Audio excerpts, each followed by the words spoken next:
오늘 하나님께서 저와 여러분에게 주시는 말씀은 로마서 4장 17절에서 25절 말씀입니다. 한 절씩 교독하도록 하겠습니다. 기록된 바 내가 너를 많은 민족의 조상으로 세웠다 하심과 같으니 그가 믿은 바 하나님은 죽은 자를 살리시며 없는 것을 있는 것으로 부르시는 이시니라. 아브라함이 바랄 수 없는 중에 바라고 믿었으니 이는 내 후손이 이같으리라 하신 말씀대로 많은 민족의 조상이 되게 하려 하심이라. 그가 100세나 되어 자기 몸이 죽은 것 같고 사라의 태가 죽은 것 같음을 알고도 믿음이 약하여지지 아니하고 믿음이 없어 하나님의 약속을 의심하지 않고 믿음으로 견고하여져서 하나님께 영광을 돌리며 약속하신 그것을 또한 능히 이루실 줄을 확신하였으니 그러므로 그것이 그에게 의로 여겨졌느니라. 그에게 의로 여겨졌다 기록된 것은 아브라함만 위한 것이 아니요 의로 여기심을 받을 우리도 위함이니 곧 예수 우리 주를 죽은 자 가운데서 살리신 이를 믿는 자니라. 함께 읽겠습니다. 예수는 우리가 범죄한 것 때문에 내줌이 되고 또한 우리를 의롭다 하시기 위하여 살아나셨느니라. 아멘. 오늘은 바랄 수 없었던 자에게 찾아오신 하나님이라는 제목으로 말씀을 전하도록 하겠습니다. 말씀 전하기 전에 한 가지 그림을 보여드리려고 하는데요. 이 그림을 한번 보시면 여러분 이 그림의 분위기가 어떻습니까? 뭔가 우울해 보입니다. 얼핏 보면 그래 보이죠. 이 그림은 조지 프레드릭 와츠가 그린 그림으로 오바마 전 대통령이 가장 좋아했던 그림입니다. 여러분 이 우울해 보이는 그림의 제목은 무엇일까요? 이 그림의 제목은 놀랍게도 희망입니다. 사실 눈에 처음 들어오는 이미지만 생각하면 희망이라는 제목보다는 절망이라는 제목에 더 어울려 보이는 것 같습니다. 그래서 평론가들은 이 그림의 제목을 절망이라고 하는 게 좋겠다 이렇게 말하기도 했습니다. 여러분 이 그림이 왜 희망일까요? 멀리서 잘 안 보이시겠지만 이 그림을 자세히 보면 커다란 구 위에 걸터 앉은 한 여인이 있습니다. 그리고 이 여인은 붕대를 감고 있는데요. 이것을 통해서 우리는 이 여인이 앞을 보지 못하는 여인이구나라는 것을 알게 됩니다. 누가 봐도 가련한 여인이죠. 그런데 왜 이 그림의 제목이 희망일까요? 이유는 이 여인이 연주하고 있는 비파에 있는데요. 가까이서 보면 비파의 줄이 7개가 있는데 7개 줄 중에서 6개 줄은 끊어졌습니다. 그러나 한 개는 남아 있습니다. 그림 속 여인은 이 남아있는 한 줄로 연주를 계속하고 있습니다. 이 남아있는 한 줄이 바로 희망인 것입니다. 저는 예전에 이 그림을 보면서 그래 맞다. 6개의 줄이 끊겼다 하더라도 한 개의 줄이 남았다면 그건 희망이다 라는 생각을 한 적이 있습니다. 그런데 여러분 저는 이 법칙이 신앙에도 동일하게 적용된다고 생각합니다.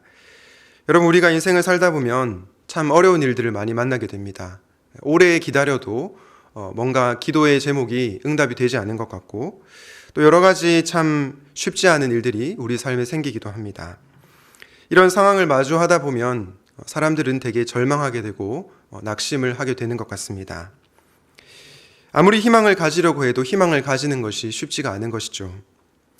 그러나 여러분 우리에게 희망이 있는 이유는 무엇입니까? 바로 끊어지지 않는 한 줄, 하나님이 계시기 때문입니다. 그 줄은 바로 저와 여러분이 믿는 하나님이십니다. 우리를 절대로 놓지 않으시는 그 하나님으로 인해서 우리가 소망을 가질 수가 있는 것입니다. 저는 여러분들이 이 하나님을 믿고 살아가면 좋겠습니다. 오늘 본문에는 바랄 수 없는 중에 바라고 믿었던 아브라함에 관한 이야기가 나오는데요. 처음에 이 아브라함의 믿음에 대해서 묵상을 하다가 아브라함이 믿은 하나님이 누구신지를 묵상하게 되었습니다. 그리고 그 하나님만이 우리에게 유일한 소망이시구나 라는 생각을 하게 되었습니다. 오늘은 바랄 수 없었던 자에게 찾아오신 하나님을 묵상하고자 합니다. 바라기는 이 하나님으로 인해 소망을 가지는 저와 여러분이 되시기를 주님의 이름으로 축복합니다. 바랄 수 없었던 자에게 찾아오신 하나님은 어떤 분이십니까? 먼저 첫 번째로 우리를 믿어주시는 하나님입니다. 오늘 본문 17절 말씀에 보면 아브라함이 믿었던 하나님이 나오는데요. 17절 하반절을 한번 보겠습니다. 그가 믿은 바 하나님은 죽은 자를 살리시며 없는 것을 있는 것으로 부르시는 이시니라. 여러분, 아브라함이 하나님을 어떻게 믿고 있습니까? 죽은 자를 살리시는 하나님이라고 믿고 있습니다. 여러분 잘 아시겠지만 이 배경은 바로 창세기 22장을 배경으로 합니다. 창세기 22장에서 어떤 일이 일어났습니까? 하나님께서 아브라함에게 자신의 사랑하는 독자 이삭을 번제로 바치라고 하셨죠. 이때 아브라함은 묻지도 않고 따지지도 않고 아들 이삭을 하나님께 드립니다. 여러분 놀랍지 않습니까? 혹자는 이 아브라함의 순종을 보면서 아브라함의 믿음을 칭찬하기도 합니다. 물론 이 아브라함의 믿음이 대단합니다. 실제로 그는 우리가 지향해야 할 믿음의 모델이기도 합니다. 그런데 여러분, 이 아브라함이 처음부터 이렇게 믿음의 순종을 한 것일까요? 그렇지 않습니다. 아브라함은 자신의 아내 사라를 누이라고 속였습니다. 아내를 잃을까 겁이 나서 거짓말을 했습니다. 처음부터 아브라함이 이 대단한 믿음의 소유자가 아니었다는 것이죠. 이런 연약한 자를 하나님께서 부르셨습니다. 그리고 약속의 자손을 주시겠다고 말씀하시고 100살이 되었을 때 약속의 자손을 주셨습니다. 여러분 25년이 지나서 이 약속의 자손을 받게 되었는데 눈에 넣어도 안 아플 그 자식을 다시 드리는 것이 인간적으로 쉬웠겠습니까? 인간적으로 생각해보면 쉽지 않은 일입니다. 그러나 창세기 22장에 보면 아브라함의 고민의 흔적이 전혀 나오지 않습니다. 자식을 바치라는 이해할 수 없는 하나님의 명령이었지만 즉각적으로 순종합니다. 여러분, 아내를 누이라고 속인 이 아브라함이 어떻게 이런 믿음의 변화를 일으킨 것일까요? 그 이유는 바로 하나님께서 그를 훈련시켰기 때문입니다. 연약한 아브라함에게 끊임없이 은혜를 베푸시며 또 그와 함께 하신다고 하나님께서 말씀하셨기 때문입니다. 그 결과로 아브라함이 이삭을 기꺼이 하나님께 드릴 수 있었던 것입니다. 저는 말씀을 묵상하면서 아브라함도 하나님을 믿었지만 하나님도 아브라함을 믿으셨구나 라는 생각이 들었습니다. 아내를 누이라고 속이는 아브라함을 보면서 하나님께서 쟤는 글렀다. 나는 이제 다른 사람을 택해서 사용해야 되겠다. 이렇게 하지 않으셨습니다. 하나님께서는 아브라함을 다른 사람으로 대체하지 않으셨고 그의 믿음이 자랄 때까지 기다리고 계셨던 것입니다. 이런 점에서 저는 아브라함도 하나님을 기다렸지만 하나님도 아브라함을 기다린 것이 아닐까 그런 생각이 들었습니다. 부족하고 연약한 아브라함을 하나님께서 결코 포기하지 않으셨다는 것입니다. 그 결과 아브라함은 하나님의 말씀에 순종하는 믿음의 걸음을 걸어가게 되었습니다. 처음부터 아브라함이 하나님을 죽은 자를 살리시는 그런 분으로 믿은 것이 아니라 수많은 세월을 통해서 그에게 은혜 베푸신 하나님을 경험하면서 아브라함이 하나님을 제대로 믿게 된 것입니다. 그래서 그런 아브라함을 가리켜 네가 이제야 하나님을 경외하는 줄 알겠다라고 말씀하셨습니다. 여러분 혹시 배구 선수 오지영 씨를 아십니까? 우리에게 많은 감동을 줬던 도쿄올림픽 여자 배구 대표팀의 대표 수비수이죠. 얼마 전 이 선수가 한 TV 프로그램에 나와서 이런 얘기를 했습니다. 여자 배구 대표팀 감독인 라바리니 감독이 유일하게 자기를 믿어줬다고 이렇게 인터뷰를 했습니다. 사실 이 오지영 선수는 자신이 올림픽에 참가할 수준이나 그런 능력이 안 된다고 생각을 했습니다. 그래서 이 자존감이 굉장히 낮았었고요. 과연 내가 이 올림픽에 출전할 수 있을까? 그런 걱정과 두려움에 휩싸였다고 얘기했습니다. 그런데 바로 그때 이 라바리니 감독이 유일하게 오지영 선수를 믿어주었다고 합니다. 그래서 결국 오지영 선수는 올림픽에 나섰고 여자 배구 전체에서 수비 1위를 했습니다. 사랑하는 여러분, 무엇이 이 오지영 선수를 변화시킨 것입니까? 감독의 믿음이 그를 변화시켰습니다. 라바리니 감독은 알았던 것입니다. 오지영 선수가 그저 그런 선수가 아니라는 것을요. 더 성장할 수 있는 귀한 선수라는 것을 알았던 것입니다. 이 믿음이 오지영 선수를 변화시킨 것입니다. 우리 하나님도 마찬가지십니다. 하나님은 저와 여러분을 하나님 나라의 국가대표로 생각하십니다. 그래서 때로는 굉장히 힘든 훈련을 거치게도 하시고 또 때로는 오랜 기다림을 기다려야 뭔가 응답이 주어지는 때도 있지만 그 이면에 우리 하나님께서 우리의 믿음을 자라게 하시는 그 본심이 있다는 것입니다. 혹시 내 앞에 주어진 여러 가지 문제로 인해서 낙심하고 좌절한 분들이 있습니까? 아무것도 바랄 것이 없다고, 내 삶에 아무런 소망이 없다고 생각하는 분들이 계십니까? 그렇다면 눈을 들어서 여러분을 믿어주시는 하나님을 바라보십시오. 하나님은 저와 여러분을 그냥 그저 그런 수준으로 생각하지 않으십니다. 계속해서 기다리시며 우리의 믿음이 성장하기를 바라십니다. 그 하나님을 기억하며 믿음으로 나아가는 저와 여러분이 되시기를 우리 주님의 이름으로 축원드립니다. 바랄 수 없었던 자에게 찾아오신 하나님은 또 어떤 분이실까요? 두 번째로 절망을 소망으로 바꾸신 하나님입니다. 여러분 언제부터인지 모르겠지만 한국 사회에서 희망 고문이라는 말이 회자되었습니다. 희망 고문이 뭡니까? 실제로 이루어지지 않을 것인데 이루어질 것이라고 희망을 주면서 고통스럽게 만드는 것을 의미합니다.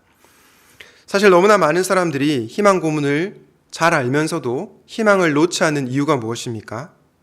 뭔가 하나라도 희망을 찾아야 고단한 인생을 버텨낼 수 있기 때문입니다. 그런데 문제는 무엇입니까? 아무리 희망해도 변화되지 않는 상황들이 있다는 거죠. 뭔가 어려운 문제들이 해결되는 것처럼 보이다가도 더 큰 어려움이 찾아올 때도 있습니다. 그러면 사람들은 자연스럽게 위축되고 절망하게 됩니다. 제가 청년 사역을 하면서 참 고민이 되는 것은요, 우리 청년들에게 희망을 말하고 싶은데 그 희망이 이루어지지 않을 수도 있다는 것입니다. 열심히 공부하면 분명히 취업할 수 있어. 노력하면 사업에서 성공할 수 있어. 내년에는 정말 좋은 사람 만날 거야. 이렇게 청년들에게 희망을 말하며 축복하고 싶지만 실제로 그런 일이 아니너랄 수도 있다는 것입니다. 희망의 말이 현실이 되면 너무나 기쁘고 행복하겠죠. 그러나 만약 그 말이 이루어지지 않으면 어떻게 됩니까? 청년들은 더 좌절하게 됩니다.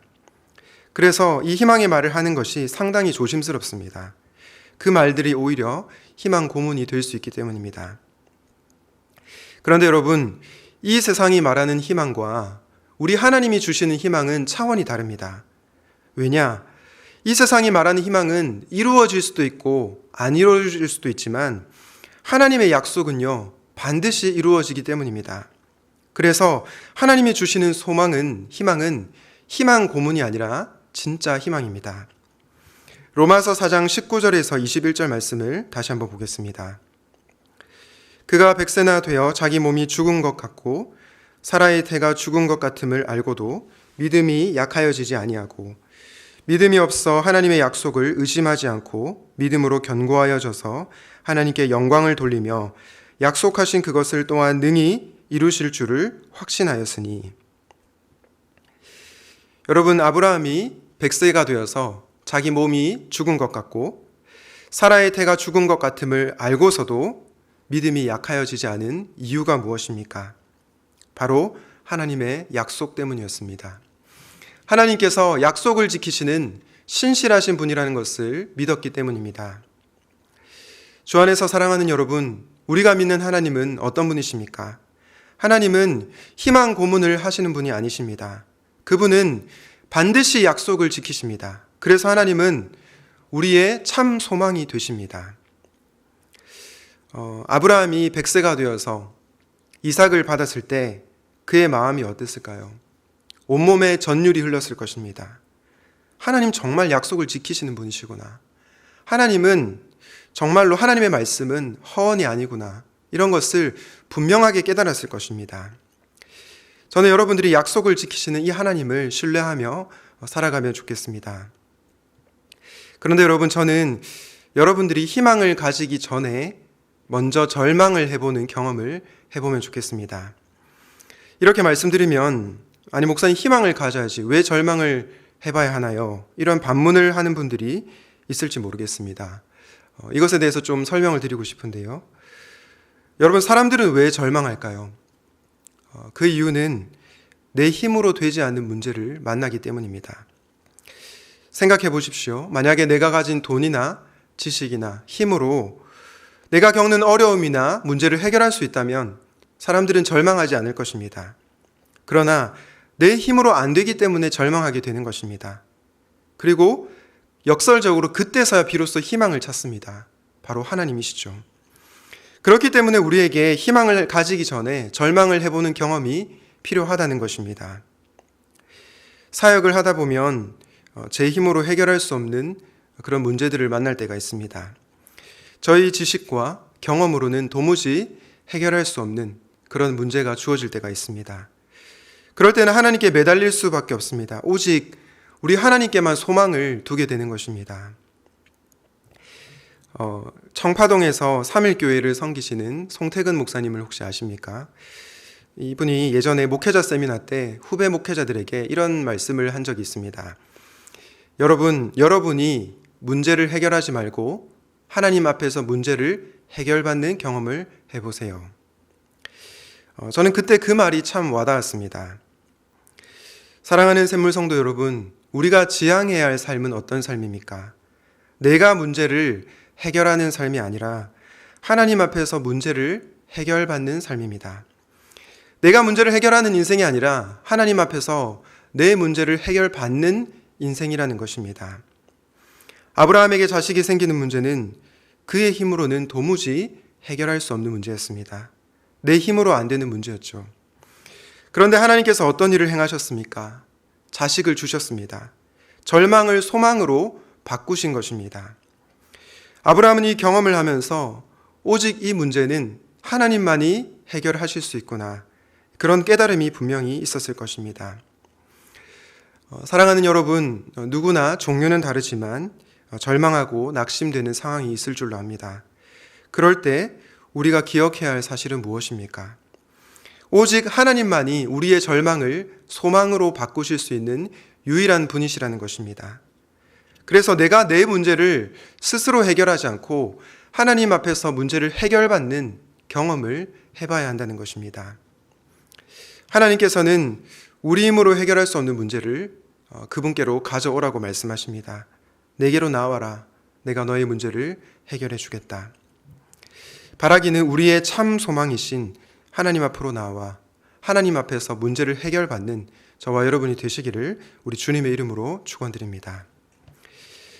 바랄 수 없었던 자에게 찾아오신 하나님은 우리를 믿어주시는 하나님이시다. 그리고 절망을 소망으로 바꾸시는 하나님이시다 라는 말씀을 들었습니다.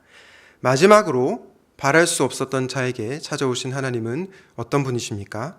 마지막은 죽음으로 자신을 주신 하나님이십니다. 여러분, 바랄 수 없었던 아브라함에게 찾아오셨던 그 하나님은 지금 현재도 저와 여러분을 찾아오십니다. 어떻게 하나님은 우리를 찾아오십니까? 바로 죽음으로 자신을 주시며 찾아오십니다. 로마서 4장 23절부터 25절에 그 내용이 나와 있는데요. 다시 한번 보도록 하겠습니다. 그에게 의로 여겨졌다 기록된 것은 아브라함만 위한 것이 아니요 의로 여기심을 받을 우리도 위함이니 곧 예수 우리 주를 죽은 자 가운데서 살리신 이를 믿는 자니라. 예수는 우리가 범죄한 것 때문에 내줌이 되고 또한 우리를 의롭다 하시기 위하여 살아나셨느니라. 사도 바울이 하나님께서 아브라함을 의롭다고 여겨주셨다고 하는데요. 이 의롭다고 여겨주시는 복이 바로 저와 여러분에게도 적용이 됩니다. 왜냐하면 예수 그리스도 안에서 하나님께서 우리를 의롭다고 여겨주시기 때문입니다. 24절에 그 내용이 나오는데요.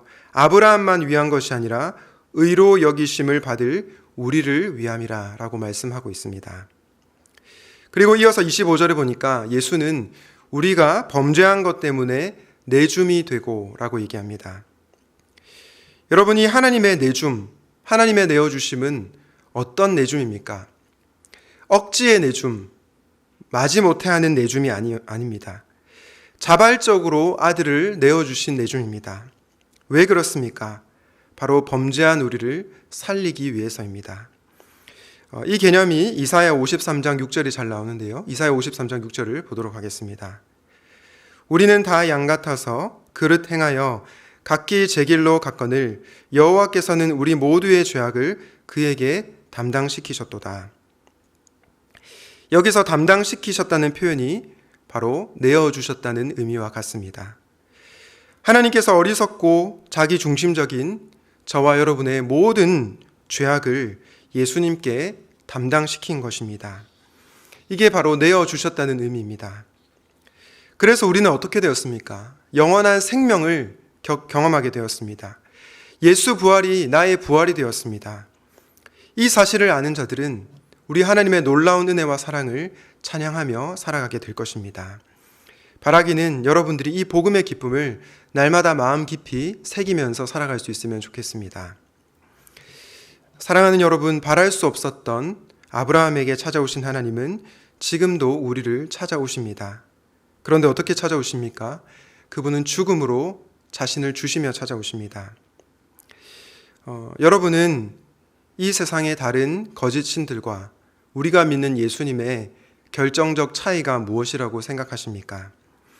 사실 다른 종교에서도 구원을 말하긴 합니다. 기독교가 말하는 구원과 같지는 않지만 구원에 대해서 말합니다.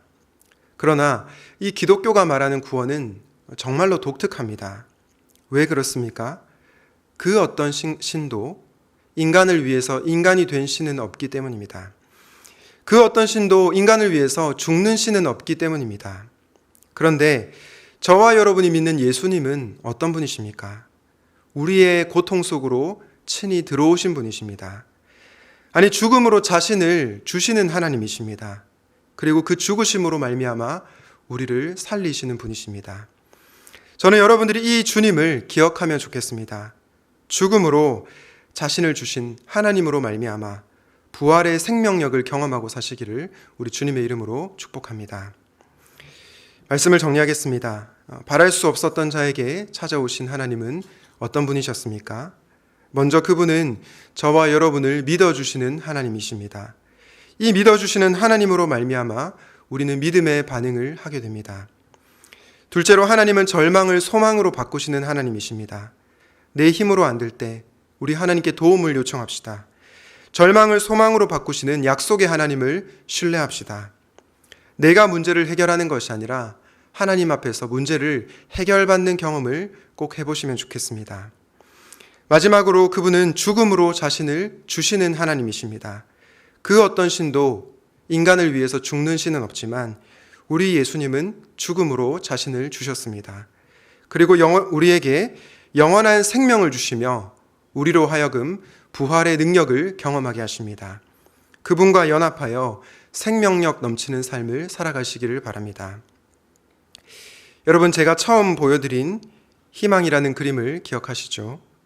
6개의 줄이 끊기고 앞이 보이지 않는 막막한 그런 상황 가운데서도 우리에게 한 줄 유일한 소망이신 하나님이 계십니다. 바랄 수 없었던 자에게 찾아오신 이 하나님을 기억하고 아브라함처럼 믿음의 걸음을 걸어가는 저와 여러분이 되시기를 우리 주님의 이름으로 축원드립니다. 아멘. 오늘 말씀을 기억하면서 믿음과 삶 찬양하도록 하겠습니다.